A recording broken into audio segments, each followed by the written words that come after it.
My name is Tawana Bonner, and I will be the moderator for this ADEIL conference. Before we begin, on behalf of ADEIL, we'd like to thank our host school, Troy University, and our technical coordinator, Marcy Shirley from Troy University. We are so thankful and excited that you all are joining us for this event today. I would like to say that during this session, we ask that if you have a question, go ahead and raise your hand or place your question in the chat, and we will acknowledge you to ask your question at that time. We also ask that you place your name and your email address in the chat for a random prize. And also, if you would like a copy of this presentation, we also ask that you state in the chat next to your name that you would like a copy of the presentation. Finally, near the ending of the presentation, we will ask each of you to complete the conference evaluation. So your name and your email address will be needed in the chat for that purpose as well. But I will also place the link to the evaluation in the chat. So again, we thank you for joining us for this conference titled Leveraging Gen AI and Open Resources to Revolutionize Course Design. Our speaker or presenter for this session is LaTonya Motley, and she has worked in higher education for more than 15 years in areas related to instructional design, instructional technology, and faculty development. She holds a Master of Science degree in Educational Design and Technology and is a certified education specialist in learning design and technology. She also is a doctoral candidate in educational technology. In her current position at Northland Pioneer College, she teaches educational technology and is the department chair of instructional technology and curriculum support. Her research has been focused on faculty development, accessible course design, and the use of digital technologies for active and engaged learning. And now I introduce to you all LaTonya Motley.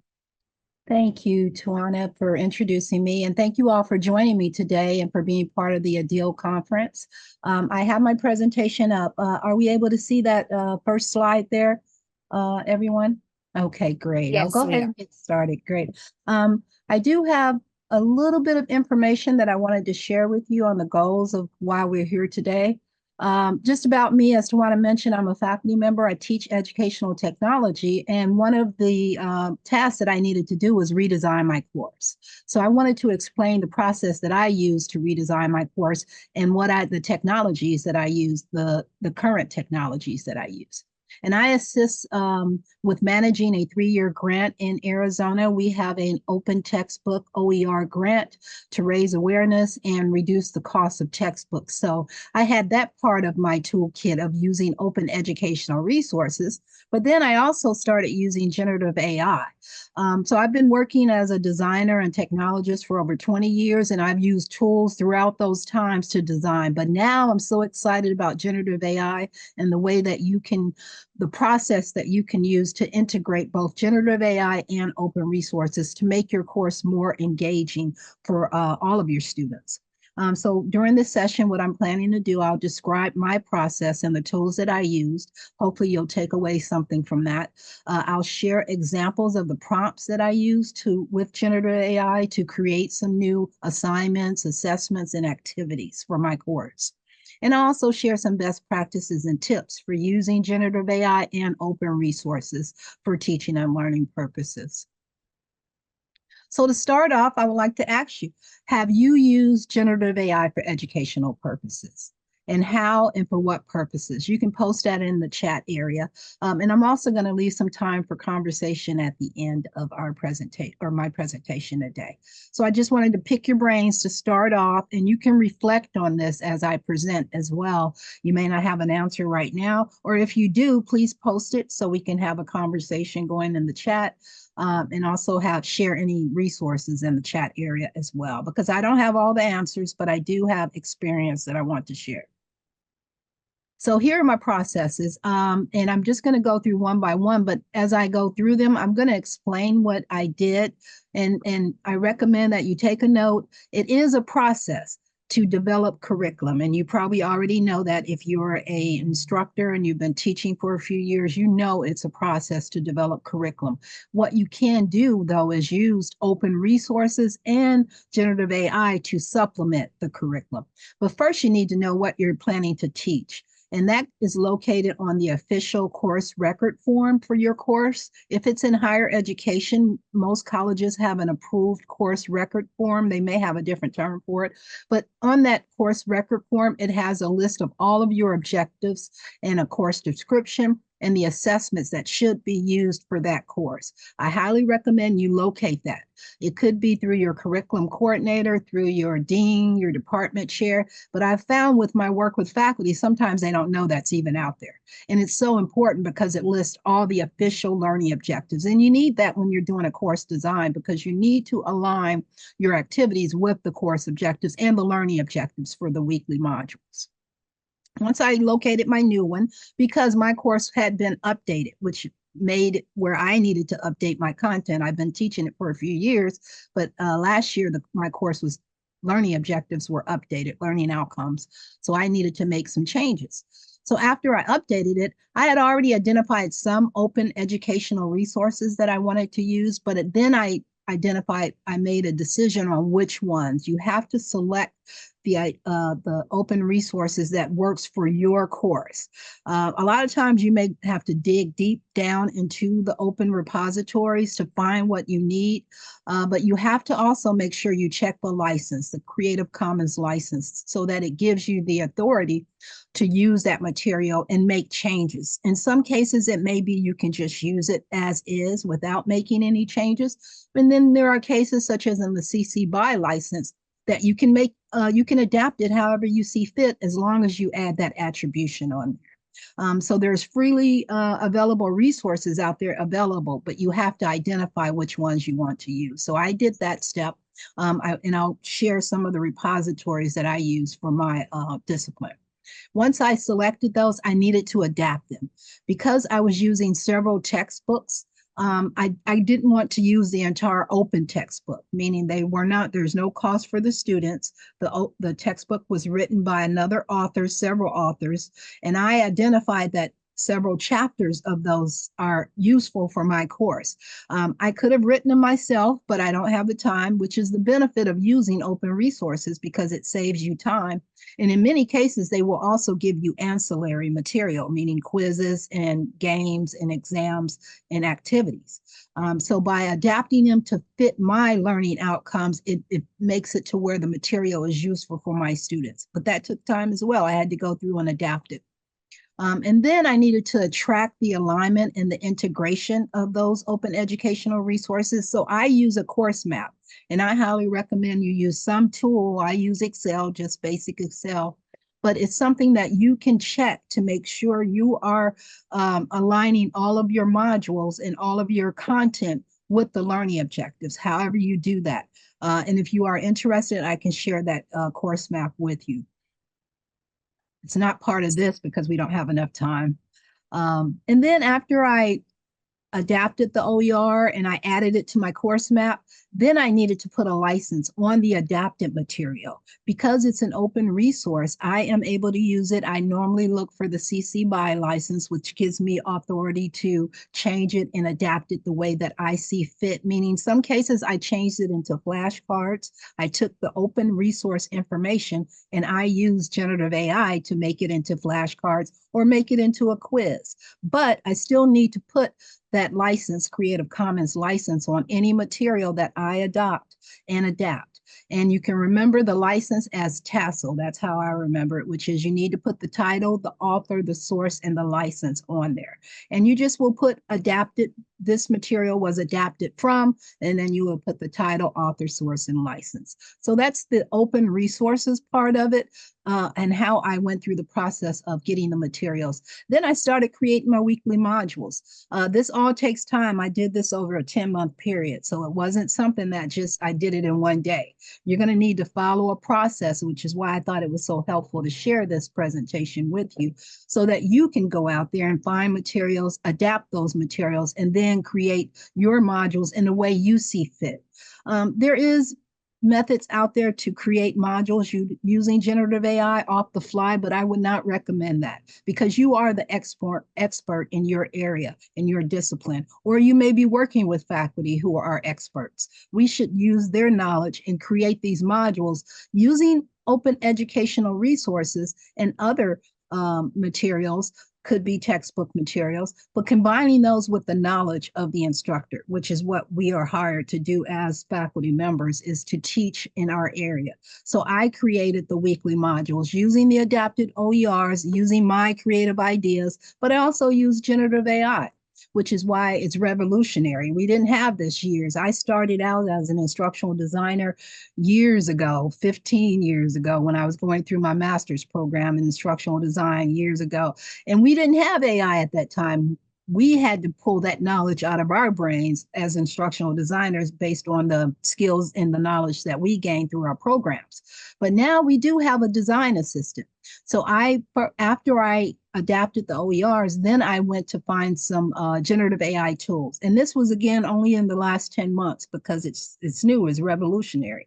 AI was not available. But once I found out about it I think it was January, I started thinking about how I could use generative AI. And once I get into that mode, I realized I could use it to help me create course assessments, create activities, create summaries, and even more things, flashcards. There's just so much you can do using generative AI. But I recommend that you create your own modules first. Upload your content. Even if you don't create new modules, if you have old modules, upload those and share those. But be careful when you're sharing to generative AI and large language models because they can use your content, reuse your content. I actually have a login. I pay for the ChatGPT service so that I can get access to the additional applications that go along with that service. So I highly recommend, if you're interested in keeping it secure, keeping it a record of what you're doing, you may want to sign up for the monthly service. Additional large language models and generative AI services also have monthly or annual fee, and I do subscribe to some of those. So after I identified the ones that I want to use, which I'll share with you later in just a second, then I started prompting it.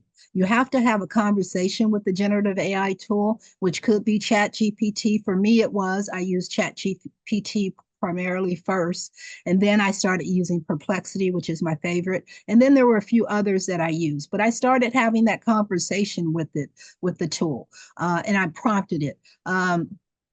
Let's see, I used it as a design assistant. That's the way I started to think about it, is that if I had a question, had an idea, I started to ideate and iterate with the generative AI tool. It's not something where it's going to give you the right answer the first time. You need to talk to it and ask it to rephrase things and to change it, because it's not 100% accurate, but it's pretty good at giving you ideas.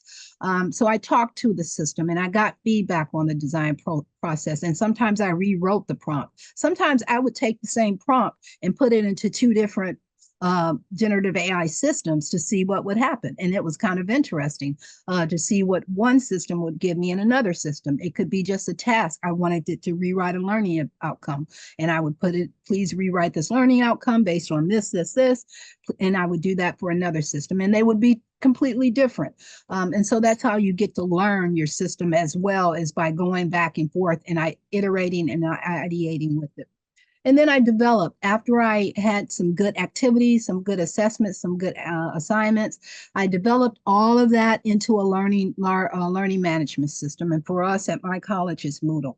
that we used. And I laid it out into modules, weekly modules, and then I added resources and new medias and an introduction. So I built it in the learning management system after I had already created it offline.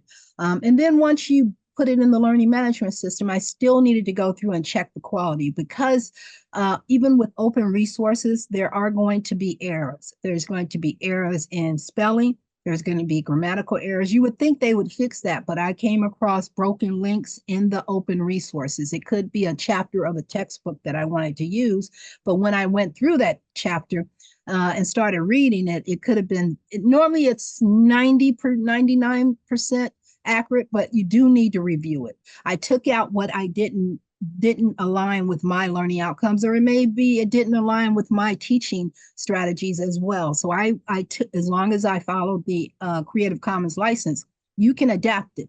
I did not add to the content more than I changed it or revised it, because when you start adding into an open educational resource, it kind of muddies it. So you still need to check the quality. Also, I recommend checking the accessibility inside the learning management system, because it's important that once you put your open resources in your generative AI content that was created by the large language model, you still need to check it to make sure it's accessible, make sure it makes sense, and that is relevant to the learning outcomes for your course. So always check the quality and accessibility, and then get your course ready for the semester. I had to do that. I had to go in and prepare it in the learning management system, put in the dates and the things like that the students needed, the additional resources.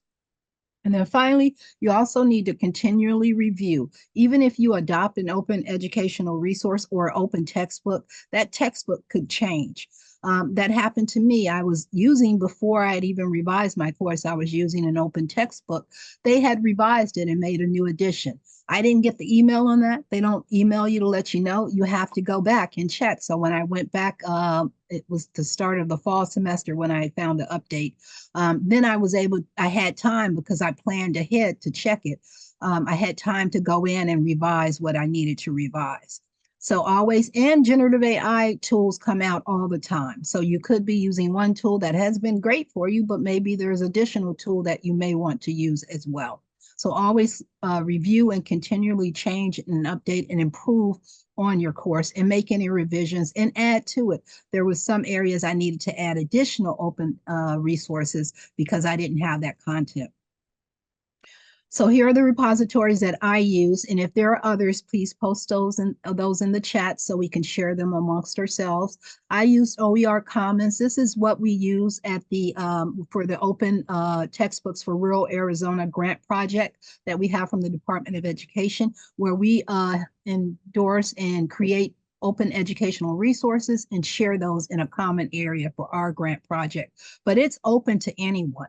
So you can go there. Your organization can create a dashboard area too if you're interested. But I went there to search as well as place materials, because I created OERs to share after I realized how important it is. For my course, I share OERs, but you can go there to find OERs as well. So I highly recommend the OER Commons for open textbooks and OER material. EdTech books is my discipline. I teach education technology. So I didn't even know that was there until I started looking for open education resources, and come to realize there is a repository full of EdTech books. I would say a dozen or more books that could be possibly used in a course. Your discipline may have specific textbooks, open textbooks as well. OpenStax is for science, chemistry, biology, and other areas as well. I didn't put them here because I didn't use it, but I may want to add that OpenStax because they have a great resources for STEM faculty. And then Merlot has been around for years and years. They have so many resources that you can download and use. Some of them are out of date, so you do need to drill down and find the ones that are more current. Once you find those materials, though, you can download those, you can adapt those. They may not have they have their own licenses, I should say. They not all of them have Creative Commons license. So you do need to check to make sure that you are able to reuse it if you decide to use Merlot. And then if there are any other repositories that you know of for open textbooks or OERs, post those in the chat area so we can share with each other. And then these are the generative AI tools I have used with course design, but they're not the only ones. There are new ones coming out every day, but these are the ones that I can vouch for. Perplexity is at the top. The links are all here, and if you want, I can send you the handout, or you can just type it in yourself. I did put the links here because I know how important that is. I used Pop AI to create some of the questions for some of the assessments. And then Quizlet I used for flashcards. Articulate Rise I used to develop my modules. They have AI embedded in it now, which I'm amazed and I'm really excited about, because right inside of the course development, you can ask it to create something off the fly. I did it for images. I was in there working on a module a couple weeks ago, and I needed an image. And using Articulate Rise, the AI tool in there, I was able to say, hey, create an image based on this. And then ChatGPT is another one that we all have heard about. And then in video AI is something I came about in the last few weeks or last few months for creating videos. And it's so exciting because you can tell it a topic and it will create a video about that topic. But you do need to go in, and I had to edit it. And something else even more, you can remix a video, meaning I can go in and add in my own content because I pay that subscription. I can add to a video. So anyway, there are tools to use for AI for creating video. Slides GPT is for creating presentations. I recommend that. I tried out a few, but I do like Slide GPT. One thing I've noticed though is that it tends to have the same format. So after I created a few presentations, I can upload a module and say, hey, create it based on this module or not, or create it based on a topic, and it will knock it out real quick. And then Kahoot is a tool for creating games. They have an AI feature as part of that where it can create questions based on a topic. I've used all of these with my course design or to increase the engagement in the course. For example, with Kahoot, I added a game. With Quizlet, I added some flashcards. So these are ones that I've used for my course design to revolutionize my course and make it more engaging and fun for the students and help me with scaling up the design. So now I want to give you some examples. This is a video, so it may go quick, but I'll try to stop it. This is where I wanted to have, and this is Perplexity, this example here. I asked it, and it's in the bowl at the top, to create a learning outcome for college students that is focused on understanding the effects of media and the recommended use guidelines for young children. The reason I asked this is because I teach education technology, and part of the course description was that we wanted to add in pre-K topics for early childhood educators, but that's not my forte. And so I wanted to have the large language models and Perplexity help me with developing a learning outcome for that so that I can focus. And it was for a weekly, it was not a course learning outcome, it was a weekly learning outcome, but I wanted to focus on that. So here are the results that Perplexity came up with. And this is a video again, so it's going to scroll, but I'm going to stop. And here is and you can see at the bottom here is what Perplexity came up with. So it gives me a few examples of what I could use. And I could pick from this list, or you'll notice I may ask it to, hey, I like number 1, revise that and change it or add to. Or I can just change it the way that I want to do it. And the thing about Perplexity, and you'll notice, is that it also gives you the authors, the sources. So here are the sources at the bottom, which you could cite. In some cases, that's up to you. It also gives you additional options that you may want to focus on based on your question, which is one of the benefits, I think, of Perplexity. It kind of takes you down that ideation trail to get you more ideas. And so in this case, I clicked on case studies. Here it is. It's a little hard to navigate. I actually had it go and give me some case studies and create flashcards. So we're having this continual conversation based on the topic that I gave it before. So that's one example that I wanted to show you of how I use Perplexity for creating content. Here's another one in Perplexity. I actually uploaded a module And I recommend that. I recommend instead of just having the generative AI tools created for you, that you upload your content and ask it to work with that. So I did. I have a module and I wanted some assessment for that. And I could have done it, which would have taken me hours. So why not use generative AI? So I actually asked it to go in, and I know we're running out of time here, go in and create the 30 questions. And it did that for me with the answers. Now, the one thing, it wasn't in the right format. So I had to go back and say, can you please reformat this and put it in Aiken's format? And you'll see that coming up next. Here it is. Please rewrite the questions in Aiken. In less than a minute, it rewrote it. And the reason I needed Aiken is because of our we use Moodle, and here it needed to be in a format where I can quickly upload. And that's the benefit, again, of using something like a generative AI tool. It can reformat in the way that you need. So it reformat. We have 5 minutes. Okay. And I can copy it from there, and I can take it and put it, and I did. I took it and I edited the questions I didn't want. I added questions, and then I uploaded that to our learning management system and used it as the weekly quiz. So something that would have taken me hours to do, working with generative AI tools, large language models, I was able to get that done. So I'm going to skip over the next example because I want to show you one of working with images, and then we're going to wrap up. You can also have it create images for you. I wanted to create an image of an African-American female teacher searching for materials. I was just going to add the image to my presentation, but then as I went through this, I thought this is a good example. So this is what generative AI came up with, and here is the reply that it gave me. Here is the image of an African-American female, and I thought that was good. It looks natural. It looks fine. She's African-American, and I specifically said African-American because I think we, as women, African-American women, we need to be representative as educators. So I wanted to put an African-American woman in the presentation. But then it's about online learning. So I had to go back and talk to it and say, please redo that and change the image to show her looking. I didn't have to redo the prompt. We're having a conversation, and it did it. And it says, here's the updated image. And you'll see now she's looking at a computer because it's about online learning. So, and it also, I asked it to provide a source for me for the image, and it did that. So here is the source at the bottom about how to do that. So a couple of tips and things I wanted to recommend is that it's not 100% accurate. Open resources are not 100%, and generative AI is not 100%. So always, always review the materials that you're considering using. You should and you can remix, meaning you can change the content as long as you adhere to the CC license, the Creative Commons license, to adapt it. As I said, I took it into H5P some cases and made them interactive quizzes, made them games based on the open educational resources. So you don't have to rewrite the book. Have time for focusing on course design. When you're trying to be revolutionary, it's going to take time to actually talk to the generative AI large language models. So at least 2 to 3 hours. There's times I spent up to 8 to 10 hours working on a module, but it was fun to me because I was designing, I was developing, and I knew I was creating an exciting adventure for my students by using generative AI and open resources.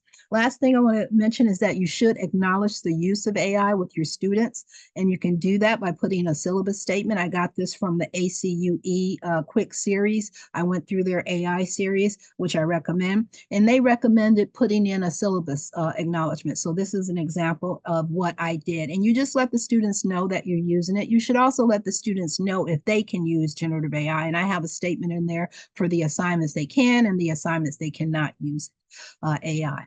But also just acknowledging it to let them know that I did use it, and be transparent with them. So here are some resources. I know we're getting at the end. If you get a copy of the handout, you can click on the links there, but I highly recommend these as getting started with using open resources and also using generative AI.